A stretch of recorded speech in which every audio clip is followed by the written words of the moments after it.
नमस्कार साथियों, future classes YouTube channel पर आप सभी का स्वागत है।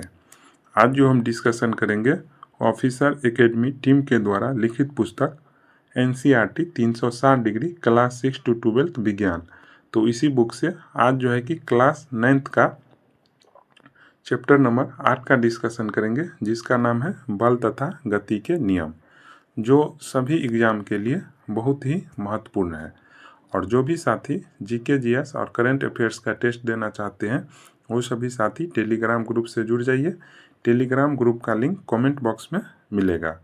और जिन भी साथियों को पीडीएफ चाहिए वो भी टेलीग्राम ग्रुप से जुड़ जाइए। और जो भी साथी इसे पीछे का क्लास नहीं देखे हैं वो सभी जो है कि प्ले लिस्ट में जा कर के क्लास को देख सकते हैं। तो चलिए आज की कक्षा को प्रारंभ करते हैं। तो पहला क्वेश्चन दिया गया है कि किसी वस्तु में वेग का परिमाण बदलने के लिए डैश का प्रयोग किया जाता है। तो किसका प्रयोग किया जाता है? तो बल का प्रयोग किया जाता है। तो हमारा आंसर हो जाएगा बी, बल। ठीक है। डिस्कशन में दिया गया है बल के बारे में कि अपने प्रतिदिन के जीवन में हम देखते हैं कि एक स्थिर वस्तु की गति देने के लिए या गतिशील वस्तु के रोकने के लिए हमें कुछ प्रयास करना पड़ता है। मतलब कहने का अर्थ ये हुआ कि हम जो है कि डेली लाइफ में देखते हैं कि कोई वस्तु यदि स्थिर है तो उसको गति देने के लिए, या कोई वस्तु गतिशील है उसको रोकने के लिए हमें कुछ प्रयास करना पड़ता है। ठीक है।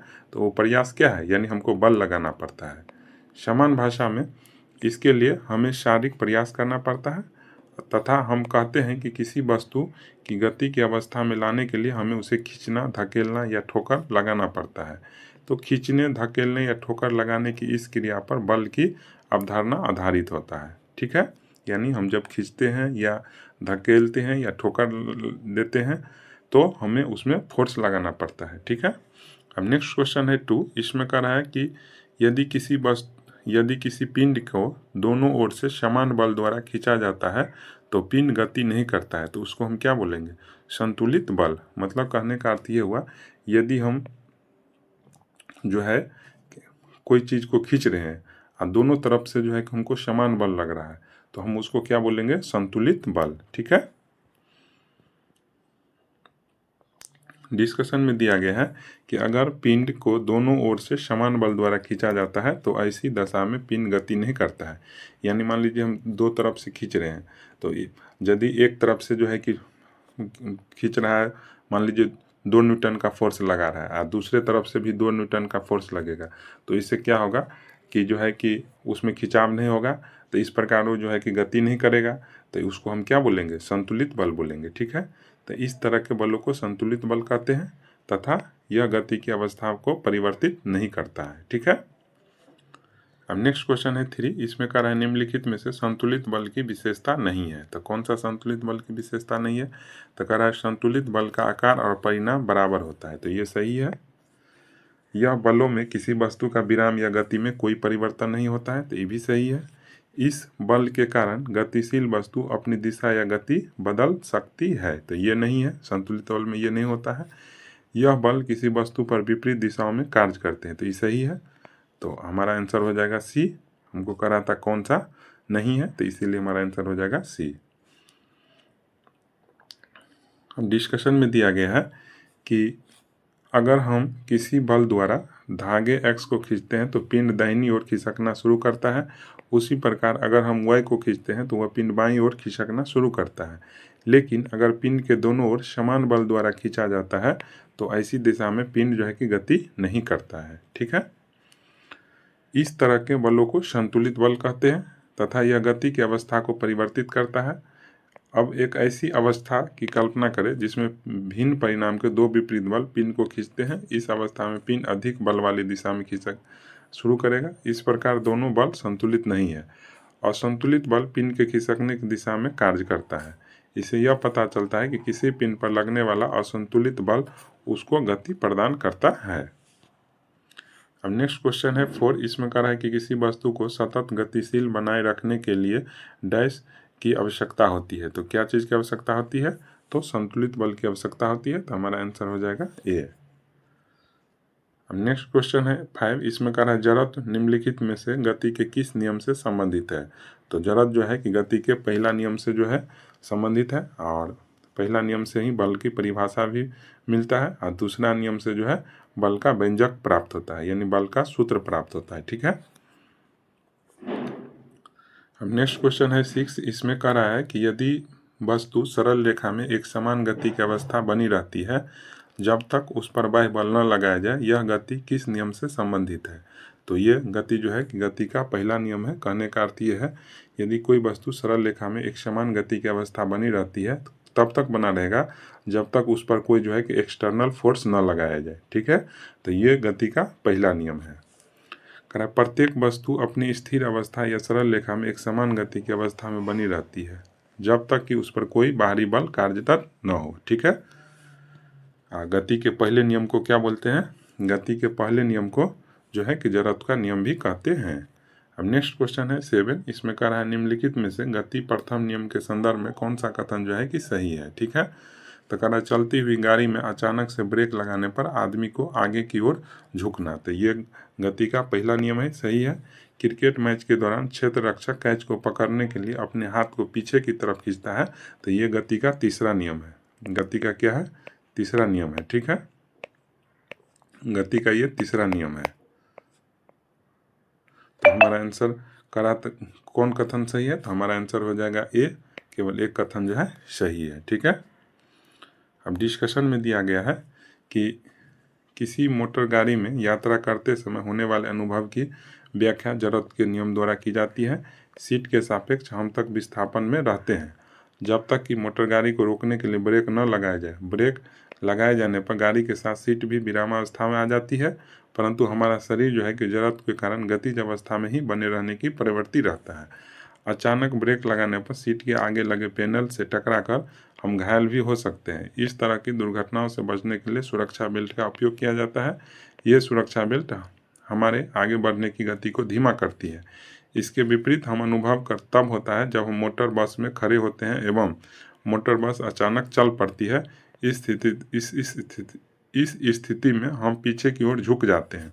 ऐसा इसलिए होता है क्योंकि मोटर बस के अचानक गति में आ जाने से हमारा पैर जो है, जो मोटर बस के फर्श के संपर्क में रहता है, गति में आ जाता है, परंतु शरीर का ऊपरी भाग जड़त्व के कारण इस गति का क्या करता है? विरोध करता है।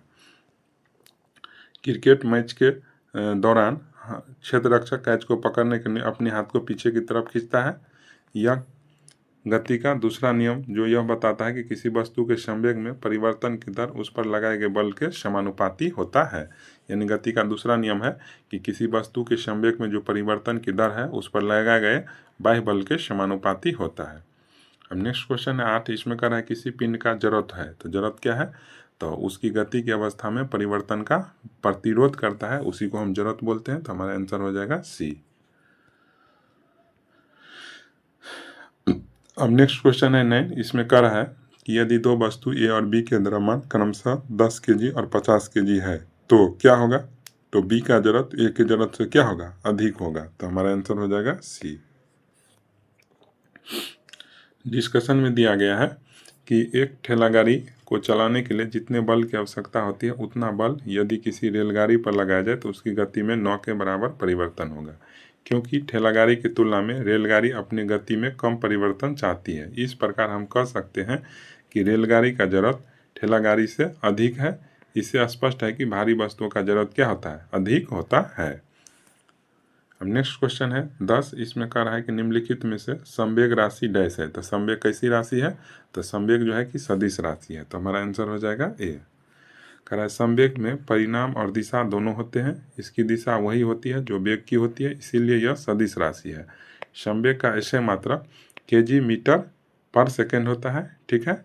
चूंकि किसी असंतुलित बल के प्रयोग से उस वस्तु के वेग में परिवर्तन होता है, इसीलिए यह कहा जाता है कि बल का संवेग को भी परिवर्तित करता है। अब नेक्स्ट क्वेश्चन है 11। इसमें कह रहा है कि किलोग्राम मीटर पर सेकेंड निम्न में से किसके मात्रक है? तो किसके मात्रक है? तो संवेग के मात्रक है। तो हमारा आंसर हो जाएगा बी। अब नेक्स्ट क्वेश्चन है 12। इसमें कह रहा है गति के द्वितीय नियम के संदर्भ में कौन सा कथन जो है सही नहीं है? कौन सा कथन जो है सही नहीं है? ठीक है। तो पहला कथन में दिया है कि किसी वस्तु के संवेग में परिवर्तन की दर उस पर लगाए गए असंतुलित बल के व्युत्क्रमानुपाती होता है, तो ये गलत है। किसी वस्तु के संवेग में परिवर्तन की दर उस पर लगाए गए असंतुलित बल के समानुपाती होता है। तो ये सही है। तो हमको ढूंढना था कौन सा कथन सही नहीं है, तो हम आंसर हो जाएगा ए, पहला कथन जो है कि सही नहीं है। डिस्कशन में दिया गया है कि गति का द्वितीय नियम यह बताता है कि किसी वस्तु के संवेग में परिवर्तन की दर उस पर लगाने वाले असंतुलित बल की दिशा में बल के समानुपाती होता है, और न्यूटन के दूसरे गति नियम से बल का सूत्र की प्राप्ति होता है। ठीक है। अब नेक्स्ट क्वेश्चन है 13। इसमें कह रहा है वेग में परिवर्तन की दर को डैश कहते हैं। तो क्या कहते हैं? तो त्वरण कहते हैं। तो हमारा आंसर हो जाएगा बी। ठीक है। त्वरण का जो है कि फॉर्मूला है क्या? तो अंतिम वेग माइनस प्रारंभिक वेग बटा समय। तो यानी हम कह सकते हैं कि वेग में परिवर्तन की दर अर्थात त्वरण है। के एक अनुपातिक स्थिरांक है। द्रव्यमान और त्वरण का ऐसे मात्रक केजी, माने द्रव्यमान का ऐसे मात्रक केजी होता है, त्वरण का मीटर सेकेंड स्क्वायर होता है। ठीक है।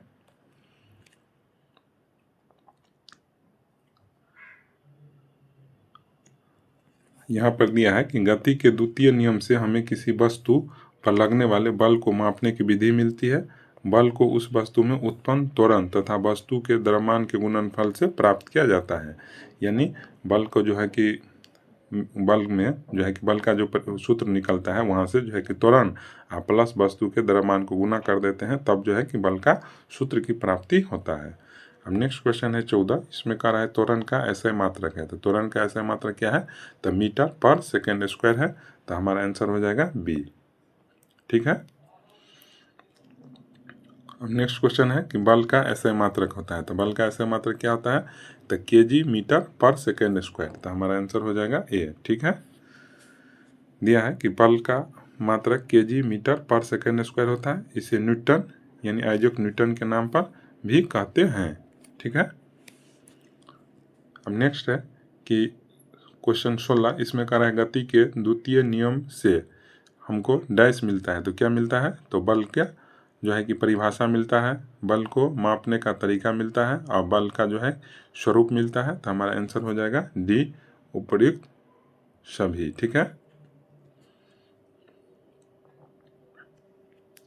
अब नेक्स्ट क्वेश्चन है 17। इसमें कह रहा है न्यूटन के तृतीय गति नियम से मिलता है। तो क्या मिलता है? तो दो वस्तुओं के बीच लगने वाले बल की हमको प्राप्ति मिलता है। तो हमारा आंसर हो जाएगा डी। ठीक है। कह रहा तो ये बल कभी एक वस्तु पर कार्य नहीं करते हैं, बल्कि दो अलग अलग वस्तुओं पर कार्य करते हैं। अब नेक्स्ट क्वेश्चन है 18। इसमें कह रहा है कि तैराकी में आगे की गति किस कारण होती है? तो किस कारण होती है? तो गति के तीसरे नियम के कारण। तो हमारा आंसर हो जाएगा सी।